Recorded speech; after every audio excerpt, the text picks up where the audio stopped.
భారతదేశ కుండేల్లో శ్రీకృష్ణుని బాల్య నివాసమైన పవిత్ర పట్టణం గోకులంపై ఆఫ్ఘన్ రాజు అహ్మద్ షా అబ్దాలీ దృష్టి పడింది.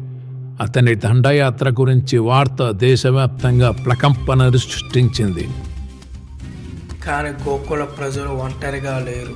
ధర్మరక్షకులైన నాగసాధువులు యుద్ధానికి పిలుపునిచ్చారు. వారు గోకులంలోకి వచ్చారు. వారి జడలు ప్రవహిస్తూ, శరీరాలు బూడిదతో పుయ్యబడి, త్రిశూలాలు సూర్యుడిలో మెరుస్తూ ఉన్నాయి. పవిత్ర నగరాన్ని కాపాడడం కోసం తమ ప్రాణాలను సైతం త్యాగం చేయడానికి సిద్ధమయ్యారు. తన అధిక సంఖ్యలో సైనికులపై విశ్వాసంతో ఈ యోధ సన్యాసులను తక్కువ అంచనా వేశాడు.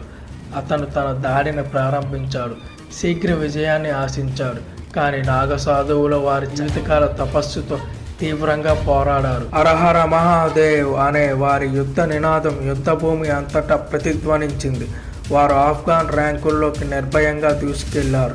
వారు తమ త్రిశూలాలను ఘోరమైన నైపుణ్యంతో ఉపయోగించారు. ప్రతి దాడితో శత్రు సైనికులను కూల్చారు. ఇలాైన పవిత్ర పురుషుల ఉగ్రతకు ఆశ్చర్యపోయిన ఆఫ్ఘన్లు వెనకడుగు వేశారు.